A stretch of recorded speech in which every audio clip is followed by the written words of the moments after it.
ሰላም ለእናንተ ውድ ቤተሰቦች እንኳን በሰላም መጣችሁ። ዛሬም እንደተለመደው አጠር ያለ አስተማሪ እንዲሁም አዲስ የፊልም አጠቃላይ ይዤላችሁ መጥቻለሁ።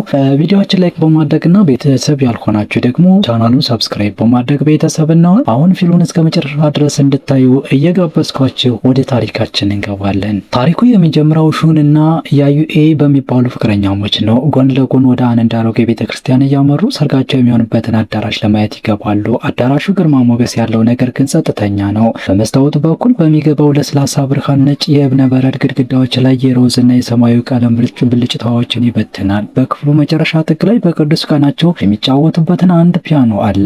ያዩኤ ወደ እሱ ተራምዳ በዝግታ ተቀመጠችና መጫወት ጀመረች። ዜማዎቹ በመስኮቱ በኩል ከሚገባው ንፋስ ጋር እየተቀላቀሉ ለስላሳ ሆነው ይፈሳሉ። ሹን አይኖቹ በፍቅርና በለስላሳነት ተሞልተው ይመለከታታል። በትንሽ ፈገግታዎች ውስጥ ህይወት ለእስከ ዘላለም እንደዚሁ ውብ ሆና ልትቀጥል እንደምትችል የሚናገር ጸጥተኛ እርግጠኛነት አለ። ስለሚመጡት ቀናት ከሰርጉ በኋላ ስላላቸው እቅድና አብረው ስለሚኖሩት የወደፊት ህይወት በቀላሉ ያወራሉ። ያዩዬ በቀልድ ትጫወታለች። ሹን ይስቃል። ሁሉም ነገር ፍጹም ይመስላል። ልክ በመጨረሻ ጌታቸውንና እድላቸውን እንዳገኙ ሁለት ልቦች። ነገር ግን በጊዜ የተጻፈ እያንዳንዱ ውብ ታሪክ እንደሚያጋጥመው ደስታቸው እስከ ዘላለም አልዘለቀም። ቤተክርስቲያኑን ካዩ በኋላ ሁለቱም ወደ ቤታቸው ይመለሳሉ። ነገር ግን በያዩኤ ልደት ምሽት በእነሱ መካከል ያለው ሙቀት በዝግታ ወደ ቅዝቃዜ ይቀየራል።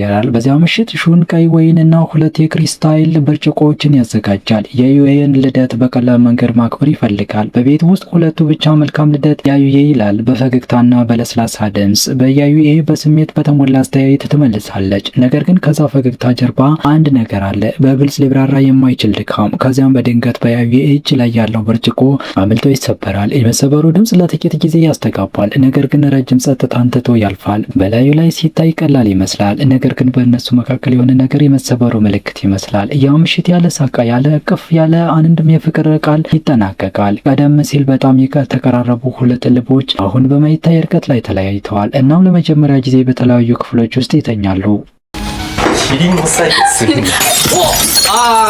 ごめん。大丈夫。愛を終わらせない方法。それは何でしょう。何謎誕生日おめでとう。 ማግስት ጠዋት ሹን በማለዳ ተነስቶ ቁርስ ያዘጋጃል። ያዩኤ ነይ ብይ ብሎ ከኩሽና ይጠራታል። ነገር ግን ምንም መልስ የለም። እንደገና ይጠራታል። በዚህ ጊዜ ድምፁ ቀስ ብሎ ነው። አሁንም ግን ጸጥ ብቻ ነው። ወደ እሷ ሲቃረብ የያዩኤ መኝታ ቤት በር ትንሽ ተከፍቷል። ነገር ግን ውስጥ ባዶ አልጋ ነበር። በሰፊው ተከፍቶ የተተወው መስኮትና የተዝረከረከ የመስታወት ጠረጴዛ ብቻ አለ። ልክ አሁን የያዩኤን ፊት ደካም ነጸብራቅ በመስታወቱ ውስጥ እንደያዘ ደህና ሁኚ ለማለት እድል እንዳላገኘ ጥላ ያዩኤ አሁንም ጥላ ሄዳለች። ያለ አንድም ቃል፣ ያለ መልእክት፣ ያለ ምንም ማብራሪያ ጥላ ሄደች። ሹን ሊደውልላት ይሞክራል፣ ነገር ግን ስልኳ አይሰራም። ደግሞ መልእክት ይልካል፣ ነገር ግን ከያዩኤ ምንም መልስ የለም። ልቡ ቢሰበረም ሹን የስነ አእምሮ ሕክምና ባለሙያነቱን የዕለት ተዕለት እንቅስቃሴውን ይቀጥላል። በየቀኑ ነጭ ካባውን ለብሶ በታካሚዎቹ ፊት ፈገግ ይላል። ከሙያዊነቱ ጀርባ ያለውን ባዶነት ይደብቃል። በውስጥ እየተሰበረ ቢሆንም ደህና እንደሆነ ለመምሰል ይሞክራል። አንድ ቀን እንደ ወንድ ታካሚ በጣም ተዳክሞ እሱን ለማየት እስኪቸገር ድረስ ሰውየው ሰሞኑን የመተኛት ችግር አጋጥሞኛል ዶክተር ለምን ይመስልሃል ብሎ ይጠይቃል። ሹን ይህ ከሆነ ምን ያህል ጊዜ ሆነ ብሎ ይመልሳል። ሰውየው አላውቅም ዶክተር፣ ምናልባት በጣም ረጅም ጊዜ ሊሆን ይችላል፣ ግን ይቅርታ ይህ የኔ የግል ስሜት ነው ብሎ ይመልሳል። ያ መልስ ሹንን በጸጥታ ውስጥ ያሰጥመዋል። እሷ ቀላል ቃል በአእምሮ ውስጥ ያስተጋባል። የግል ስሜት የያዩኤ ለመጀመሪያ ጊዜ ከተጣሉበት ወቅት የተጠቀመችበት ተመሳሳይ ሐረግ። በዚያን ጊዜ ያልተረዳው ቃል አሁን ግን እንደ ቁልፍ የሚሰማው የያዩኤ ለምን ጠፋች? ከብደዋል። ለረጅም ጊዜ ወዳልጎበኘው ትንሽ ባር ውስጥ ገብቶ ሲቀመጥ እዚያ በባር ቴንደርነት የሚሰራ ታሱኩ የሚባል የድሮ ወዳጁ ወዲያውኑ ሰላም ይለዋል። ታሱኩ ወደ ሹን ብርጭቆ መጠጥ እየቀዳ ካየው ቆየው በጣም ተጎድቶ ይታያል ይላል። ሹን አንገቱን ደፍቶ ጣቶቹን በብርጭቆ ዙሪያ አጥብቆ ይይዛል። ያዩኤ ጠፋች ይላል በለስላሳ ድምፅ። በድምፁ ውስጥ ያለውን ሐዘን ለመሸፈን እየሞከረ ታሱኩ በእጁ ያለውን ብርጭቆ ማበስ ወዲያውኑ አቆመ። ጠፋች ማለት ፈጥና ሄደች ማለት ነው። ብሎ ይጠይቃል። ሹን በደካማነት አላውቅም ብሎ ይመልሳል። ምንም ቃል ሳይኖር 3 ቀናት ሆኗል። ስልኩ አይሰራም። መልእክቶችም ሳይነበቡ ይቀራሉ። ታሱኩ ለጥቂት ጊዜ አሰብ አድርገው ብርጭቆውን በጠረጴዛው ላይ አስቀምጠው አንዳንዴ ሰዎች የሚሄዱት ስለሚጠሉህ አይደለም ሹን ነገር እንዴት እንደሚቆይ እስከሚያውቁ ድረስ በጣም ስለሚወዱህ ነው ይላል። ሹን ምናልባት ግን ምን ያንዳጠፋው አላውቅም ብሎ ይመልሳል። ሹን በልደቷ ምሽት ስለተከሰተው ነገር ሁሉ ያዩኤ በሴት ስላነበበች የቀድሞ ፍቅረኛው ደብዳቤ እና በዚያ ምሽት በፊቷ ላይ ስለነበረው ጸጥታ ይነግረዋል። ይህንን የሰማው ታሱኩ ያዩኤ ምናልባት በቀናት ምክንያት ጥላ ሂዳ ሊሆን እንደሚችል ይገምታል። ምናልባት ከሹን ያለፈ ታሪክ ያህል አስፈላጊ እንዳልሆነች ተሰምቷት ይሆናል። ነገር ግን ሹን ያንን ሀሳብ ውድቅ ያደርገዋል። የያዩኤን ባህሪ በደንብ ስለሚያውቀው እሷ እንደዚያ እንዳልሆነች ያውቃል። እናም ከዚህ በፊት ግንኙነታቸው ደህና እንደነበር እርግጠኛ ነው።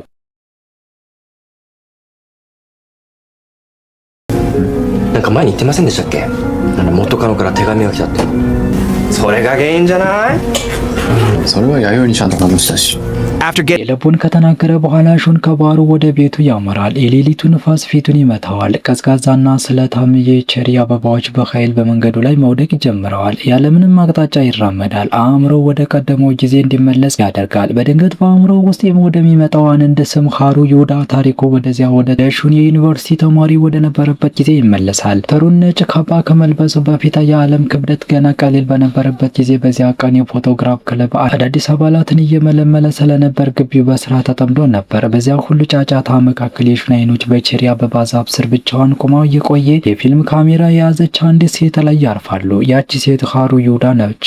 አይኖቿ የሚወድቁትን የአበባ ቅፎች ለመግለጽ በሚከብድ ስሜት ይመለከታሉ። የማይታየውን ነገር ለመያዝ እንደምትሞክር አድርጋ ካሜራዋን አንስታ አበቦችን ትቀርጻለች። በዚያን ጊዜ ዘመናዊ ዲጂታል ካሜራ የተሸከመው ሹን በዝግታ ወደ እሷ ይራመዳል። አሁንም ፊልም ነው የምትቀርጨው ብሎ ይጠይቃል።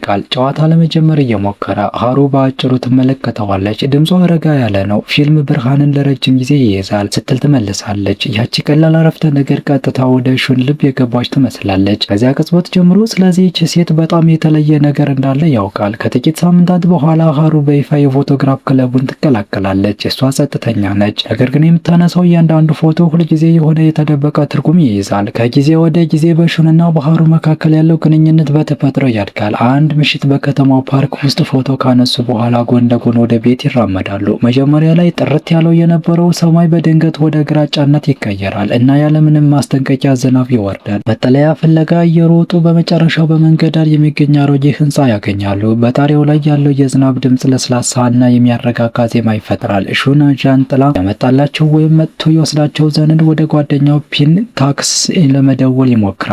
ነገር ግን በዚያ አሮጌ ህንጻ ውስጥ ሁለቱም ከዝናቡ ድምጽ በስተቀር ምንም ነገር ጋር አብረው ይጠብቃሉ። በዚያ ጸጥታ ውስጥ ሃሩ ጸጥታውን ትሰብራለች። ሹን ብላ በለስላሳ ድምጽ ትጠራዋለች። ለምን ፎቶ ማንሳት ትወዳለህ? ሹን ፈገግ ይላል። አላውቅም፣ ምናልባት ገጽታዎችን ማየት ወይም ሰዎችን ፎቶ ማንሳት ስለምወድ ሊሆን ይችላል። ግን እውነቱን ለመናገር እኔ ሰውን ቀጥታ አይን ላይን ማየት የማልችል አይነት ሰው ነኝ፣ በተለይ ሴት ከሆነች ብሎ ይመልሳል። ሃሩ እኔ ፎቶ ሳነሳ የማየውን ነገር መቅረጽ ብቻ አይደለም፣ የዝናቡን ሽታ፣ የከተማውን ድምጽ ወይም አንድ ሰው የሚሰማውን ስሜት ፎቶ ማንሳት እፈልጋለሁ ስትል ተመልሳለች። ሹን በመደናገጥ ይመለከታታል። ግን እንደዚህ አይነት ነገሮች ሊታዩ አይችሉም እኮ ሃሩ ይላል። ሃሩ ትንሽ ፈገግ ትላለች። ነገር ግን አሉ ሹን አንድ ነገር ስለማይታይ ብቻ የለም ማለት አይደለም። እነዚያ ቃላቶች ሹንን ለረጅም ጊዜ በጸጥታ ያቆዩታል። ከዚያም ሃሩ ወደ ሰማይ ቀና ብላ ዝናብ የሰውን ስሜት ለማውጣት ልዩ መንገድ አለው፣ ጥሩ ፎቶግራፍ አይን የሚያየው ብቻ ሳይሆን ልብ የሚሰማው ነው ስትል ትጨምራለች። ሳያውቁት ዝናቡ ይቆማል እና ቀኑ እንደገና ይጠራል። ሃሩ በምሽቱ ብርሃን ፈገግ ሲል የሹንን ፊት በካሜራዋ በጸጥታ ትቀርጻለች። በፊልም ላይ ለመያዙን ያወቀው ሹን እየሳቀ ይከተላታል።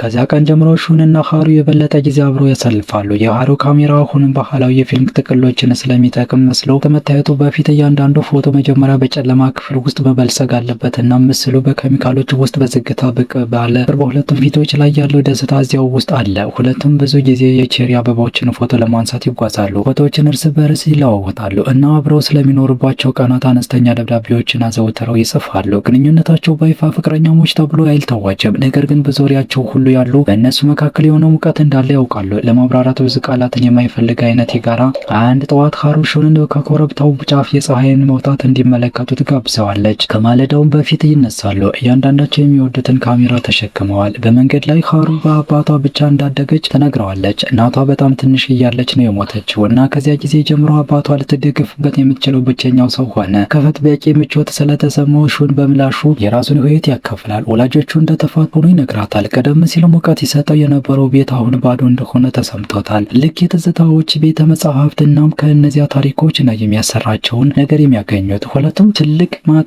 ውስጥ ነው ያደጉት። ሳይቆዩ በመጨረሻ የኮረብታው ጫፍ ላይ ይደርሳሉ። እዚያ ያለው የፀሐይ መውጣት በጣም ውብ ነው። በዚያ ቅጽበት ተስቦ ሹን የሀሩን እጅ ለመያዝ ድፍረት ያገኛል። በዝግታ ድምጽ ከአንቺ ጋር በዓለም ላይ ያለውን እያንዳንዱን የፀሐይ መውጣት ማየት ፈልጋለሁ ሀሩ ብሎ ይንሾካሾካል። ይህንን የሰማችው ሀሩ ለረጅም ጊዜ በጸጥታ ትቆያለች። ፊቷ በማለዳው ፀሐይ ለስላሳ ብርሃን በርቷል። ትንሽ ፈገግ ትላለች። ነገር ግን አይኖቿ ለራሷ የያዘችውን ነገር ያመለክታሉ። ለመብራራት የሚከብድ አስተያየት። ልክ ያ ቃል ገብቶ ፈጽሞ እውን ሊሆን እንደማይችል ቀድማ እንደምታውቅ አድርጋ 誰かを愛しているという気持ちは一瞬だということが今ならわかります。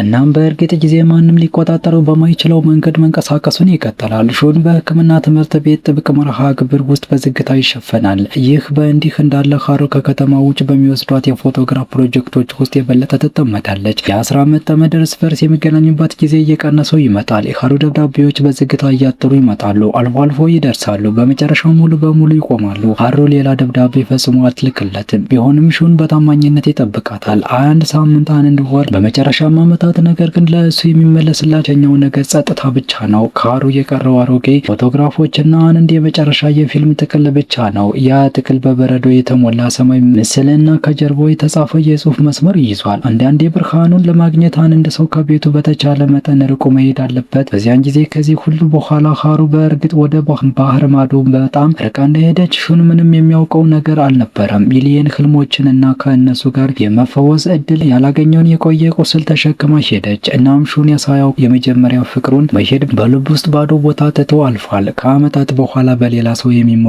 ቦታ በያዩኤ 一緒に外国に行こうとしていたあの頃、私はいつも怯えていた。富士が離れていってしまうことを。でも今ならわかります。きっとあなたも同じような不安を抱えていたということが。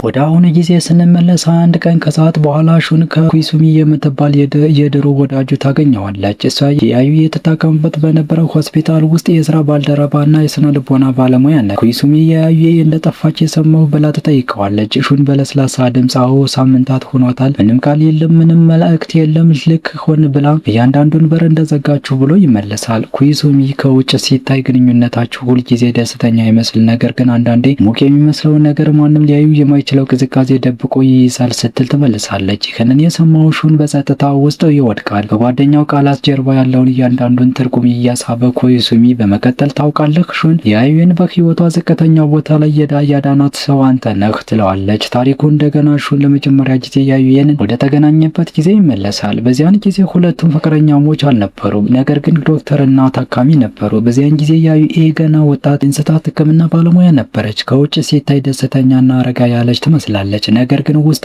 በከባድ የእንቅልፍ ማጣት በሽታ ትሰቃይ ነበረ።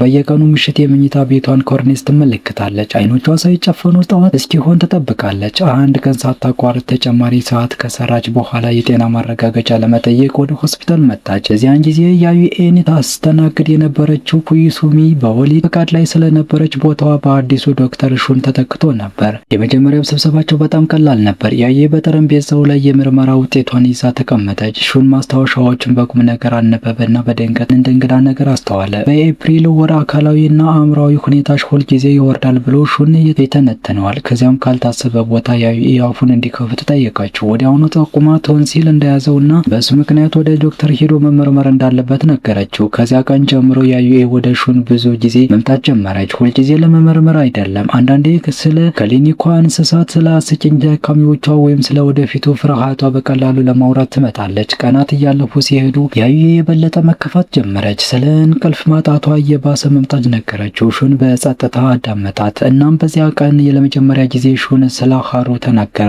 አንድ ጊዜ ከእሷ ጋር ለዓለምን ለመዞር በጣም ፈልጎ የነበረችው በመጨረሻ ግን ልጠላው የሄደችውና ብቻዋን ለዓለም ለመዞር የሄደችው ሴት 大学生の頃の話なんですけど、好きな人がいて海外旅行の計画してたんです。 ታሪኩ ከዚህ ወደ ቀደሞ ጊዜ በተለይም ሹን ገና ዩኒቨርሲቲ እያለ እሱና ሀሩ አሁንም በጣም የተቀራረቡ በነበሩበት ጊዜ ይመለሳል። በዚያን ጊዜ ሹን እና ሀሩ አብረው ወደ ቦሊቪያ ለመሄድ አልመው ነበረ። ሹን ሀሩ ከእሱ ጋር እንድትሄድ ፍቃድ ለመጠየቅ ወደ ሀሩ አባት ቀጥታ ለመሄድ ድፍረት አገኘ። ነገር ግን እንዳለመታደል ሆኖ አባቷ በለስላሳ መንገድ እምቢ አለው። የሀሩ አባት ሹንን በሀሩ የልጅነት ፎቶዎች ወደ ተሞላበት ክፍል ወሰደው። እዚያም እውነቱን ነገረው። ከሀሩ ርቄ መኖር አልችልም። ሹን የሀሩ ከሄደች ሰላም ማግኘት መተኛትን እንኳን አልችልም። እናም እዚያ ነው ሹን የመራራውን እውነት የተማረው። ሀሩ በጣም ከባድ የመተንፈሻ አካላት ችግር ታሪክ ነበራት። በየቀኑ ምሽት አባቷ ትኩሳቷንና እስትንፋሷን ለመፈተሽ ነቅቶ ማደር ነበረበት። በድንገት ሊቆም ይችላል ብሎ በመፍራት በዚያ ሕክምናዊ እውነታ ምክንያት ወደ ሌላ አገር ለመጓዝ የነበራቸው ውብ እቅድ መሰረዝ ነበረበት። ሹን ሀሩን ጀርጅና የተጫነውን አባቷን ጥላ እንድትሄድ ማስገደድ አልቻለም። እናም የአንድን ልጅ ድህንነት ብቻ የሚፈልግ አባት ጭንቀት የመቃወም መብትም አልነበረውም። ነገር ግን ምኞቱ በእሱ ውስጥ በጣም ስለሚቃጠል ሹን በመጨረሻ ሀሩን ከእሱ ጋር አብራ እንድትኖር ጠይቃት። ከዚያም ከመጀመሪያውኑ ለሁለቱም ሲያቅዱ የነበረበት ቦታ ወደ አይስላንድ እንዲሄዱ ሀሳብ አቀረበ። መጀመሪያ ላይ ሀሩ ጥላው የምትሄደውን አባቷን በማሰብ አለቀሰች። ሹን አጽናናት። ሁለቱም ተጣብቀው ተቃቀፉ። በመጨረሻም ሲጠብቁት የነበረው የመነሻ ቀን ደረሰ። ሹን ለረጅም ጊዜ ተዘጋጅቶ ሻንጣውንና ካሜራውን ተሸክሞ ኤርፖርት ውስጥ እየጠበቀ ነበር። ነገር ግን ሀሩ ስትመጣ ምንም ነገር አልተሸከመችም ነበር። በእጇ ምንም ሻንጣና ምንም ትኬት አልነበረም። ሀሩ ያለቀሰች ሹንን ተመልክታ ይቅርታ አድርግልኝ ሹን፣ ራሴን ማስገደድ አልፈልግም አለችው። ይህንን ሲሰማ ሹን ማድረግ የሚችለውን በጸጥታ መቆም ብቻ ነበረ። በእርግጥ በደረት ውስጥ የጠለቀ ሐዘን ተቀመጠ። በመጨረሻም ሁለቱም ፈጽመው አልሄዱም። ሀሩ ለመሄድ ፈቃደኛ ያልሆነችው ስለማትፈልግ ሳይሆን በእሷ ውስጥ ሊታገሉት የማይችሉት ትልቅ ፍርሃት ስለነበረ ነው። የመጎዳት ፍርሃት፣ ሌላ ሰውን የማስቀየት ፍርሃት እና በሩቅ አገር እያለች ህመሟ በድንገት በየነሳ የራሷን አካል የመቆጣጠር አቅም የማጣት ፍርሃት። ይህ በእንዲህ እንዳለ ሹን እጁን ሰጥቶ ህልሙን ከመቅበር ውጭ ምንም ማድረግ አልቻለም። ከዚያም ሀሩን ወደ ቤቷ ሸኛት። ሁለቱም ጎን ለጎን በማይመች ጸጥታ ውስጥ ይራመዳሉ። በዚያ ቀን ሹን በጣም በከባድ እርምጃና ሙሉ በሙሉ ባዶ በሆነ ልብ ወደ ቤቱ ተመለሰ። ነገር ግን ሹን ሳያውቀው ሀሩ የራሷ እቅድ የነበራት። በመጨረሻም ቀደም ሲል አቅደው ወደ ነበረበት ቦታ በእርግጥ ሄደች። ነገር ግን ብቻዋን ሄደች። ሀሩ በመጨረሻ አይስላንድ ገባች። እዚያም በቦታው ውበት በጣም ተሳበች። ነገር ግን አደጋው ሊቀርላት አልቻለም። እዚያ ያለው በጣም ቀዝቃዛ አየር የሳምባ ህመሟ ወዲያውኑ እንዲነሳ አደረገ። ሀሩ ለመተንፈስ ታገለች። በመጨረሻም በበረዶ ላይ ተዘረረች። 辛い、悲しい、苦しいけれども人は恋をする。自らに問いかけながら富士と行くはずだった土地を旅して旅の終着点に立つことができた私は倒れてしまいました。 ታሪኩ ከዚያ ሹን በዝግታ ወደ ዩኤአይ ወደ ተቀራረበበት ጊዜ ይቀየረናል። ሁለቱም በሆስፒታሉ ኮሪደሮች ውስጥ ብዙ ጊዜ ይገናኛሉ እና በመጨረሻ ከስራ ሰዓት ውጭ ጊዜ አብረው ማሳለፍ ይጀምራሉ። አንዳንዴ በትንሽ ጸጥተኛ ምግብ ቤት ውስጥ እራት ይበላሉ ወይም ምሽቱን አብረው ፊልም በማየት ያሳልፋሉ። ጨዋታዎቻቸው ሁልጊዜ በቀላል መንገድ ይግባባሉ። ስለ ታካሚዎች፣ ስለ ስራ ክብደት ያወራሉ ወይም ስለማይቆመው ዝናብ ያማርራሉ። ነገር ግን በዚያ ሁሉ ተራ ጨዋታ መካከል የሆነ ነገር በዝግታ ማበብ ጀመረ። በጣም እውነተኛ የሆነ ስሜት። ከያዩ ጎን ሹን ከረጅም ጊዜ በፊት ያጣውን ነገር ተሰማው። ሀሩ ጥላ ስትሄድ ያጣውን የሰላም ስሜት እና ለያዩ የሹን መኖር ቀደም ሲል ኖሯት የማያውቀው ቤት ይመስል ነበረ። ከዛ ጊዜ ጀምሮ ሁለቱም በይፋ ፍቅረኛሞች ሆኑ። ሁሉንም ቦታ አብረው ሄዱ። በአንድ ጣሪያ ስር ለመኖር ወሰኑ እና በመጨረሻም በፍቅር ሙሉ በሙሉ ለራሳቸው ተሰጡ። ነገር ግን በአሁኑ ጊዜ በታላቅ ተቃርኖ ሹን እውነተኛ ባዶነት ይሰማዋል። ያንን ማጣት እንደገና ይሰማዋል። ያዩ ወዴት እንደሄደች ሳያውቅ ለወራት ተጠብቋል። ምንም አይነት ምክንያት ሳትተውለት ስሟ አትመለስም። በዚያ ቀን ሹን በአፓርታማው ውስጥ ብቻውን ተቀምጦ በሀሳብ ይዋጣል። ያዩ የተወቸውን ነገሮች ሁሉ ይመለከታል። እያንዳንዱን ትዝታ እንደገና ለማስታወስ ይሞክራል። እያንዳንዱን ቃል እየገለበጠ የት ላይ እንዳጠፋ ይፈልጋል። በመጨረሻም አብሮ በነበሩበት ጊዜ ሁሉ በያዩ ልብ ውስጥ ያለውን ነገር ፈጽሞ አዳምጦ ስላያውቅ እንደሚችል ይገባዋል። በመጨረሻም ሹን ማድረግ የሚችለው በራሱ ጥፋተኛነት ላይ ማልቀስ ብቻ ነው። ያዩ ከሱ ጎን በነበረችበት ቅጽበት በስሜት ደረጃው ሙሉ በሙሉ አብሯት እንዳልነበረ ይረዳል። እናም ለማመን ለረጅም ጊዜ እምቢ ቢልም በልቡ ጥግ ላይ ከመጀመሪያው ፍቅሩ ከሀሩ ጋር ያልተጠናቀቀ ነገር ተሸክሞ ነበር። ምክንያቱም በኤርፖርት የነበረው መለያየታቸው ፈጽሞ አልተፈታም ነበረ። ከዚያም የቁጭት ምሽት ከጥቂት ቀናት በኋላ ከሹኒካ የዩኒቨርሲቲ የድሮ ወዳጅ ከፔንታከስ አንድ ዜና ይደርሰዋል።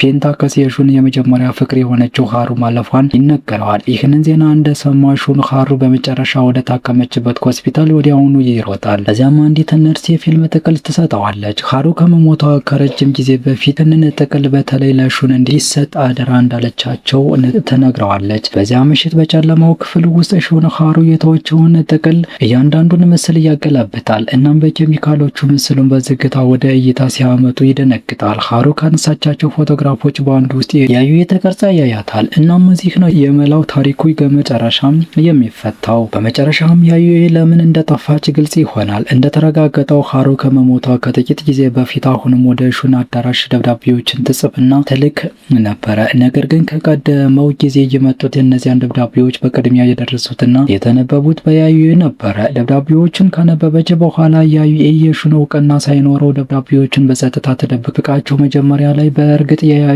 አሁንም በእጮኛው ሀሳብ ላይ ጥላ በጣለችው በቀድሞ ፍቅረኛው ባህሩ ላይ በጣም ቀንታ ነበረ።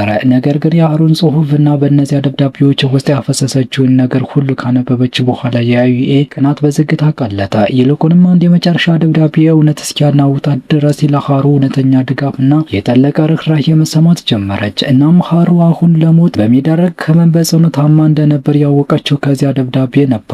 በንጹህ ሰብአዊ ርኅራኄ ያዩ ችላ ሀሩን ለመገናኘት ወሰነች። ያዩ ሀሩ ትታከምበት ወደ ነበረ ሆስፒታል ቀጥታ ሄደች። ነገር ግን በፈቃደኝነት ራሷን ነርስ አድርጋ ነው የመጣቸው። ለሀሩ የሹን እጮኛ እንደሆነች አንድም ጊዜ አልተናገረችም። ከዚያ ጊዜ ጀምሮ ያዩና ሀሩ ስለ ህልሞቿ፣ ስለ ጉዞዎቿና ዓለምን ምን ያህል ውብ እንደሆነች ለማየት ለረጅም ጊዜ ለመኖር ስላላት ፍላጎት አብረው ያወራሉ። አካሏ አሁንም በጣም ደካማ ቢሆንም በቀን በቀን በእነሱ መካከል ያለው ግንኙነት ወደ ልዩ ነገር አደገ። በሀሩ የመጨረሻ ቀናት ውስጥ በጣም የተቀራረቡ ጓደኛሞች ሆኑ። የመጡት ስለ ቀደመው ጊዜ እርስ በርስ እንደሚፎካከሩ ወይም እንደሚቀናኑ ሁለት ሴቶች ሳይሆን አንድን ወንድ ሹንን በተለያዩ መንገዶችና በተለያዩ ጊዜያት እንደሚወዱት ሁለት ነፍሳት ነው። በዚያ አጭር አብሮ የመኖር ጊዜ ውስጥ የመላ የህይወት አመለካከት ተቀየረ። በሹን ያለፈ ታሪክ ላይ በቀናት የተቃጠል የነበረችው ሴት አሁን ፍቅር ማለት ምን ማለት እንደሆነ የሚነገረው የጠለቀ ነገር መማር ጀመረች። በተለይ የፍቅር አይነት ሁልጊዜ አንድን ሰው ለዘላለም ይዞ ለመቆየት ራስን ማስገደድ ማለት እንዳልሆነ ተረዳች። አንዳንዴ ታላቁ የፍቅር ማስረጃ የምትወደው ሰው ደስተኛ እንዲሆን ፈቃደኛ መሆን ነው። በመጨረሻ ከነሱ ጋር ባይሆንም በህይወቷ መጨረሻ ላይ ሀሩ ፈገግ ብላ ያዩ መጣ። በህይወቷ የመጨረሻ ቀናት ውስጥ የተሻለውን ልምድ ለመስጠት ፈቃደኛ በመሆኗ አመሰገነች። አብረው ያሳለፉት ጊዜ በጣም አጭር ቢሆንም የሰሩት ትዝታ በሁለቱም ላይ ጠለቀ ምልክት ትቶ አልፏል።くよくよしてた自分が終わる、新しい私が始まるんだって。だからね、早く元気になってやりたいことたくさんあるんですよ。もちろん恋愛もまた新しく始めようって思うんです。ごめんなさい。ありがとう。会いに来てくれて。አሁኑ ጊዜ ስንመለስ በማግስቱ ሹን ስለ ያዩኤ መስዋዕትነትና ከሀሩ ጋር ስላደረገችው ቆይታ እያንዳንዱን መራራ እውነት ካወቀ በኋላ እሷን ለመፈለግ ወዲያውኑ ይሮጣል። ሹንን እንደ ያዩኤ በቅንነት የወደደችውን ሴትን እንደገና እንደ ቀላል ነገር ላለመውሰድ ወስነዋል። በመጨረሻም ፍለጋውን ሀሩ ትታከምበት ከነበረው ሆስፒታል ብዙ ሳይርቅ በባህር ዳርቻ ላይ በጸጥታ ቁማ ወደሚያገኛት ያዩኤ ያመራዋል። ያለ አንድም ቃል ሹን ወደ እሷ ይሮጣል እና ከጀርባዋ አቅፎ ይይዛታል። በሚንቀጠቀጥ ድምፅ ሹን እንደገና ሊያጣት እንደማይፈልግ ይነግራታል እና በእርግጥ አጥብቆ እንደሚወዳት ያረጋግጥላታል። ይህንን ስትሰማ ያዩኤ ማድረግ የምትችለው በሹን እቅፍ ውስጥ በእንባ መፍሰስ ብቻ ነበር። ሹን ተሸክሞት የነበረውን አሰቃቂ ልምድ ማወቅና መቀበል ትችላለች። በድንገት ላይ ሄደችውንና ፈጽሞ ያልተመለሰችውን የመጀመሪያው ፍቅር የማጣት ቁስል፣ ሁሉም ነገር ተስተካክሎና በእነሱ መካከል ምንም ምስጢር ሳይቀር ሁለቱም በመጨረሻ ፍቅራቸውን እንደ መሸመን ይጀምራሉ። አብረው ወደሚጋሩት የወደፊት ህይወት ይራመዳሉ። ለሁለቱም ብቻ ሳይሆን የሀሩን ትዝታ በልባቸው ውስጥ ህያው ለማድረግ። እናም የዚህ ፊልም ታሪክ መጨረሻ ይህ ነው። ከውድ ቤተሰቦቼ ወዳችሁና ፈቅዳችሁ እስከ ሰዓት አብራችሁ ስለቆያችሁ እጅግ ከልብ አመሰግናለሁ። በቀጣይ ቪዲዮአችን እስከምንገናኝ ድረስ ቪዲዮአችን ላይክ በማድረግና አዲስ የሆናችሁ ቤተሰቦች ቻናላችን ሰብስክራይብ በማድረግ መልካም ሁሉ ከእናንተ ጋር ይሁን። መልካም ጊዜ፣ መልካም ቆዩን እያልኩ የዛሬውን ታሪካችን በዚህ ፈጽመናል።